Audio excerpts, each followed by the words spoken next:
नमस्कार। Indian music में पिछले वीडियो में हमने आपको वो बताया था, भारतीय संगीत के विकास के बारे में हम बात कर रहे थे, जिसमें कि हमने ऐतिहासिक परिदृश्य यानी कि भारत का संगीत का इतिहास क्या रहा उसके बारे में बताया। फिर हमने आपको हिंदू काल के बारे में बताया कि हिंदू काल में वैदिक काल में क्या हुआ, महाभारत रामायण में किस प्रकार से संगीत का वर्णन हुआ, राजपूत काल में किस तरह से संगीत का विकास हुआ, मौर्य काल में किस तरह से संगीत का विकास हुआ। अब हम बात करेंगे मुस्लिम काल के बारे में। मुस्लिम काल सन 1000 से 1800 तक का माना जाता है। कैप्टन के अनुसार हिंदुस्तान पर मुस्लिम राजाओं की विजय से यहाँ संगीत के इतिहास का महत्वपूर्ण काल शुरू होता है। उमेश जोशी के इस कथन से हम पूर्णतः सहमत नहीं हो सकते कि जिस गति से भारतीय संगीत का इतिहास क्षितिज की ओर अग्रसर हो रहा है, तभी उसके मार्ग में मुस्लिम युग न आता तो आज विश्व में भारतीय संगीत की गौरव की ऊष्मा अवर्णनीय होती। हम उमेश जोशी एक इतिहासकार हैं, उन्होंने अपना ओपिनियन दिया, परंतु यह एक अर्थ में मान्य नहीं माना जाता। हमें यह तथ्य भी ध्यान में रखना चाहिए कि मुस्लिम सभ्यता और संस्कृति के प्रभाव ने भारतीय संगीत व कला पर अपना निश्चित प्रभाव डाला। मुस्लिम काल में नृत्य व संगीत के क्षेत्र में महत्वपूर्ण विकास हुआ। देखिए, हम बात करते हैं किसी भी काल के बारे में या कोई भी सब्जेक्ट हो, तो उस बारे में हर इंसान का अपना अलग अलग ओपिनियन होता है। किसी ने कहा कि अगर मुस्लिम काल बीच में नहीं होता तो भारतीय संगीत का गौरव अलग होता, परंतु हम इस चीज़ को भी नहीं नकार सकते कि मुस्लिम काल के आने से ही भारतीय संस्कृति के प्रभाव पर अलग प्रभाव पड़ा। क्योंकि मुस्लिम काल में नृत्य और संगीत के क्षेत्र में महत्वपूर्ण विकास हुआ। इस संबंध में अमीर खुसरो का नाम बहुत मशहूर है। इन्होंने कई नई तालें और नए राग बनाने में अपना महत्वपूर्ण योगदान दिया। इस काल में उन्होंने कव्वाली गायन शैली को प्रभावित किया। जैसा कि हम कहते हैं कि कव्वाली जो गायन शैली है मुस्लिम काल की ही देन मानी जाती है। उन्होंने सितार व तबला वाद्यों का आविष्कार किया। हमने आपको बताया अलग अलग जो हिंदू काल था उसमें वीणा में अलग अलग प्रकार का विकास हुआ, पर जब मुस्लिम काल आया तो उसमें अमीर खुसरो नामक इंसान आए जिन्होंने कि सितार व तबला वाद्य का आविष्कार किया। अरबी एवं फारसी के कई ग्रंथों का भारतीय भाषा में अनुवाद किया। इसी काल में महान संगीतज्ञ शारंग देव ने संगीत रत्नाकर की रचना की, जो आज प्राचीन भारतीय संगीत की आधारशिला माना जाता है। अमीर खुसरो ने कई अरबी और फारसी ग्रंथों का भारतीय भाषा में अनुवाद किया, और जब शारंग देव आए तो शारंग देव ने संगीत रत्नाकर नामक पुस्तक की रचना की, जो कि भारतीय संगीत की आधारशिला माना जाता है। भारतीय संगीत की आत्मा को पुनः प्रसिद्ध करने के लिए ग्वालियर के राजा मानसिंह तोमर ने ध्रुपद शैली को जन्म दिया। मुगल काल का प्रारंभ सम्राट बाबर से होता है।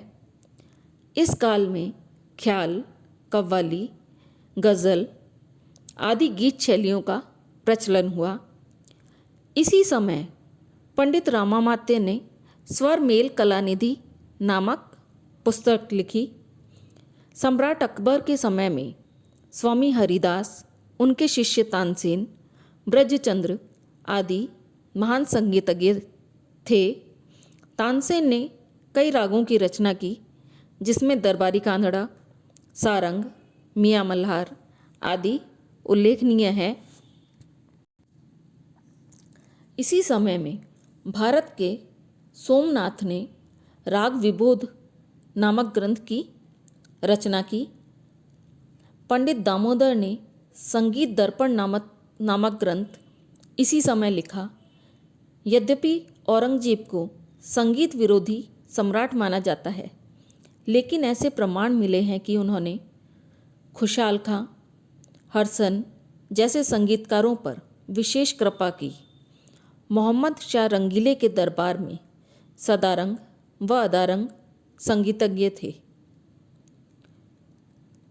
सदारंग और अदारंग के ख्याल अभी भी गाए जाते हैं और ख्याल शैली का विकास जो है वो मुस्लिम काल में ही माना जाता है।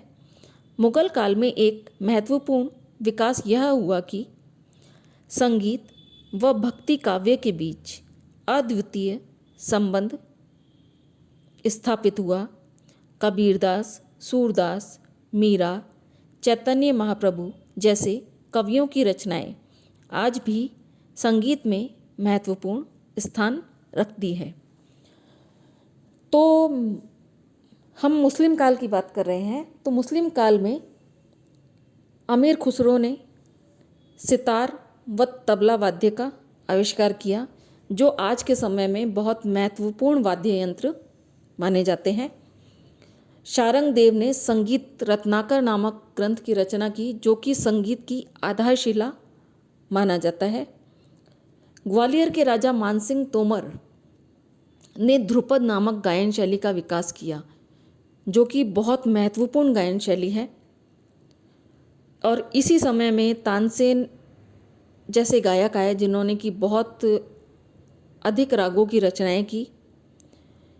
इस समय में अलग अलग जो ग्रंथ हैं वे लिखे गए और बहुत ही महत्वपूर्ण ग्रंथ लिखे गए। इसी मोहम्मद शाह रंगीले के दरबार में सदारंग व अदारंग जो संगीतज्ञ थे, उनके नाम से कई ख्याल आज भी गाए जाते हैं। और यह जो मुस्लिम काल था, बहुत ही महत्वपूर्ण सिद्ध हुआ संगीत के विकास के रूप में। तो यह थी हमारे मुस्लिम काल के बारे में बात। अब हम बात करेंगे आधुनिक काल के बारे में। आधुनिक काल सन 1800 से आज तक का माना जाता है। ब्रिटिश काल में संगीत का चमत्कारी विकास नहीं हो सका। अंग्रेज शासकों ने भारतीय सभ्यता व संस्कृति का निरादर किया। शासकीय सहानुभूति प्राप्त न होते हुए भी देशी रियासतों में भारतीय संगीत को राजश्रय नहीं मिला, परंतु जो हमारी देशी रियासतें थी उनमें संगीत की महत्व की जगह बनी रही।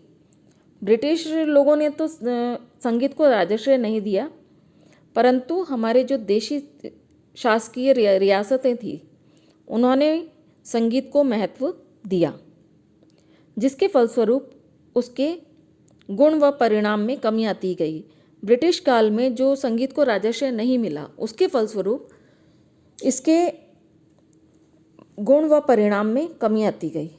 इस काल में तंजौर के जो महाराजा थे तुलजी राव ने संगीत सारामृत नामक ग्रंथ लिखा। जयपुर नरेश महाराजा प्रताप सिंह ने संगीतज्ञों की एक सभा बुलाई और तात्कालीन विचारधाराओं को संगीत सार नामक ग्रंथ में संग्रहित किया। इस काल में यानी कि आधुनिक काल में तुलजी राव ने संगीत सारामृत नामक ग्रंथ लिखा और महाराजा प्रताप सिंह ने संगीत सार नामक ग्रंथ लिखा।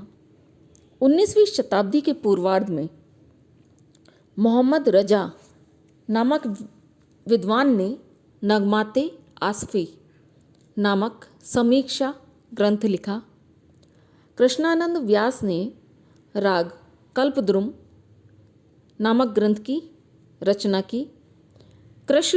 कृष्णधन बनर्जी ने गीत सुधार नामक विशाल ग्रंथ की रचना की, लेकिन उचित शास्त्राधार के अभाव में एवं मतों की भिन्नता के कारण संगीत शास्त्र की प्रकृति में अवरोध हो गया। शास्त्रीय जटिलताओं के कारण सुगम संगीत की एक पृथक धारा सामान्य जीवन में क्रमशः विकसित होती रही। इसी काल में प्रियदास, देवदास, भगवानदास आदि संगीतज्ञ हुए, जिन्होंने भक्ति के माध्यम से तात्कालीन अनेकताओं को लाने का प्रयास किया। सूक्ष्म रूप में हम यह कह सकते हैं कि इस काल में संगीत के दो रूप होने लगे। पहला जो है वह शास्त्रीय संगीत। शास्त्रीय संगीत को गाना हर किसी के बस की बात होती नहीं है। ये कठिन साधना से संपूर्ण होता है, तो इसलिए सुगम संगीत का भी धीरे धीरे विकास होने लगा। ब्रिटिश काल में भारतीय संगीत की उच्चता में निरंतर कमी आने लगी। तात्कालीन परिस्थितियों में सौरेंद्र मोहन टैगोर ने कला के शास्त्र पक्ष व कला पक्ष की ओर विशेष ध्यान दिया। उनका ग्रंथ यूनिवर्सल हिस्ट्री ऑफ म्यूज़िक विश्व के संगीत ग्रंथों में अपना एक महत्वपूर्ण स्थान रखता है। कालांतर में उन्हीं की परंपरा को रविंद्रनाथ टैगोर ने परंपरागत संगीत शैली में परिवर्तन करके एक नवीन क्रांति का सृजन किया। उनका रविंद्र संगीत काव्य और संगीत का ऐसा मौलिक संबंध है जिसके द्वारा काव्य से संगीत को और शक्ति मिलती रही है। इसी काल में भारतीय संगीत गायन में महाराष्ट्र की दो विभूतियों का उदय हुआ। पहले हैं विष्णु नारायण भातखंडे ने गीतों को स्वर लिपि के माध्यम से सहस्त्रों युगों तक सुरक्षित रख दिया। विष्णु नारायण भातखंडे जी की जो पुस्तक है क्रमिक पुस्तक मालिका, यह भाग 1 से 6 तक उपलब्ध है, जिसमें कि संपूर्ण रागों की स्वर लिपि हमें प्राप्त होती है।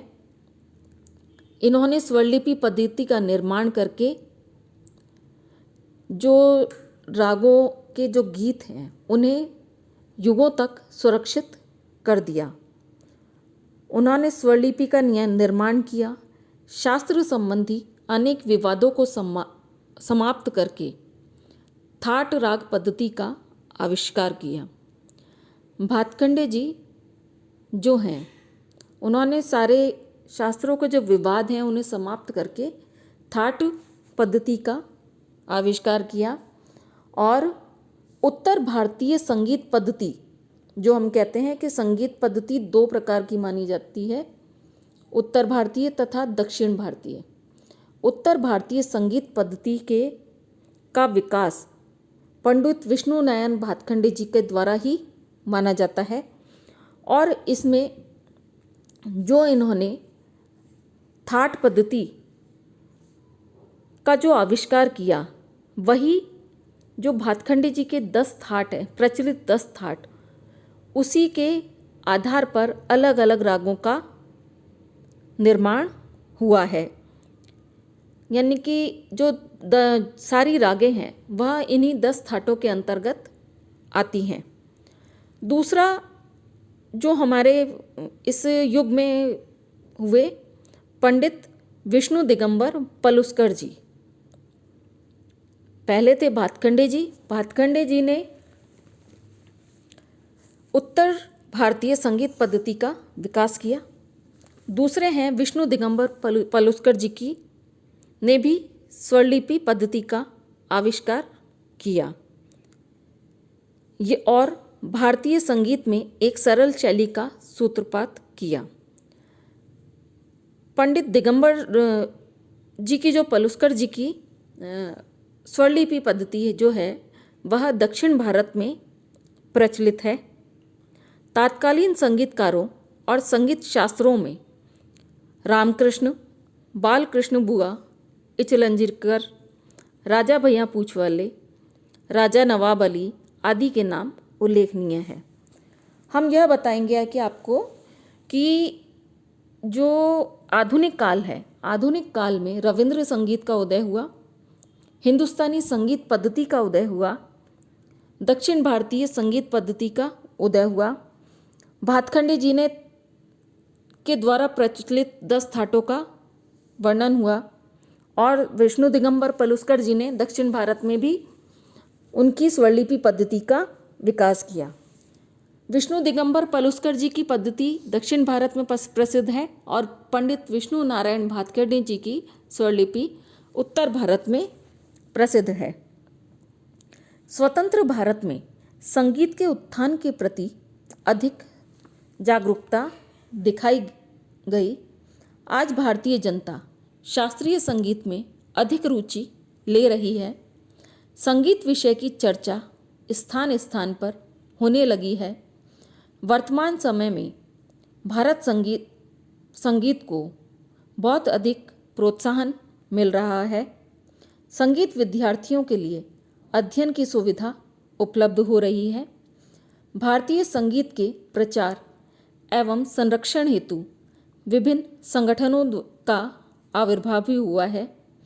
पंडित भातखंडे जी के अथक परिश्रम के फलस्वरूप स्वरलिपि के आधार पर संगीत ग्रंथों का निर्माण करना स्वयं की कल्पना है। उन्होंने देखा कि विभिन्न स्थानों जैसे ग्वालियर, लखनऊ आदि में संगीत कलाकारों को स्थान दिया गया। केंद्रीय संगीत अकादमी की स्थापना की गई है। आज संगीतज्ञ या कलाकार हे दृष्टि से नहीं देखा जाता है, अपितु उसे आदर मिलता है। कहने का अर्थ यह है कि शास्त्रीय संगीत में आधुनिक काल में लोगों को बहुत अधिक शास्त्रीय संगीत की तरफ रुचि रही। लोगों ने शास्त्रीय संगीत को सीखना प्रारंभ किया और संगीत के प्रति अधिक लगाव दिखाई दिया और जो अलग अलग माध्यमों से लोगों ने संगीत को सीखना प्रारंभ किया, जैसा कि हम बताए घरानों के द्वारा संगीत शिक्षा प्रारंभ हुई है और अलग अलग जो कलाकार हैं वह अलग अलग रूप में अपने भावनाओं को व्यक्त करते हैं। तो यह रहा हमारा आधुनिक काल के बारे में हमने बताया। अब जो लास्ट है हमारा स्वतंत्रता प्राप्ति के बाद, इसकी बात हम अगले वीडियो में करेंगे। धन्यवाद।